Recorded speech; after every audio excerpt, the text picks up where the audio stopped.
Okay, this is college football week 4, September 24th. This matchup here, Duke and Kansas. Kansas is favored by 7 currently. This line actually opened up at 9.5. Some books had it at 10, but I'm seeing 9.5 opener pretty much everywhere. And we're seeing some reverse line movement here. And it's gone down since to 7. Okay, so right now we're getting 77% of the ticket count on Kansas. Slight money coming in on Duke here with this high total. There's going to be a lot of points scored in this matchup, it seems like. But right now there's 7 out of 10 tickets, almost 80% of the tickets on Kansas. Okay, so Kansas in their last match, game, they beat Houston 48-30, and then prior to that, they beat West Virginia.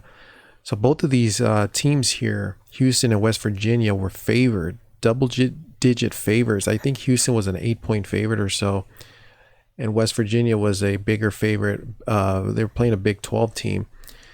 Now they play this ACC team in Duke, going way down in competition here. And I just look for this to be a overreaction here with Kansas. I feel like they're with them being on a 3-game winning streak, and then beating 2 outright teams, beating 2 teams outright as moneyline underdogs. I look for them to regress here. I feel like this line is a little bit overinflated, overvalued here, and that's why you see this line getting reverse line getting bet down on this reverse line movement here by the sharps. And the I believe the sharp action is taking on Duke here in this matchup, and I just think this could be a real big overreaction. Let's not forget Kansas was on the road for both these 2 games, and they come back home a little bit relaxed. So I feel like they're going to give Duke their fair share of points here. I feel like Duke's going to be able to score in this matchup, and if this is a high-scoring game, I feel like Duke has the edge. And Kansas is going to let them stay in this game.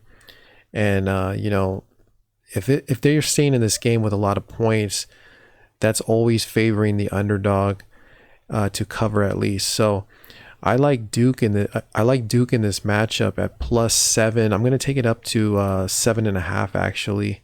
It's currently sitting at 7. I'm going to take it up to 7.5 by probably a half a point. And we have Duke on the other hand that's won 3 in a row, playing really well. They came off a blowout against NC-A&T, but the point is that they're playing well. They're on a 3-game winning streak, and if Kansas is not playing defense in this game, which I don't expect them to with this high total, Duke should be able to score their fair share and hang around in this matchup. So I can see where the line makers and where the odds stack against this team here, and them being overvalued a bit because they just came off those 2 upsets. But on the other hand, I feel like I could see where the line makers or the sharp action is coming from too, with them steaming, going the other direction and taking the dog here with the points. So I'm going to take Duke in this matchup at +7.5. The money line, let's see what the money line is. I know the money line was over 200, but let's see if it's moved a little bit. Yeah, so it's gone down. The money line's gone down. I believe sharp action is also taking Duke on the money line here at +260, but I'm going to play it safe here and just ride with the spread at +7.5 with Duke. So I'll be back with another video, so comment, rate, and subscribe, and I'll see you then.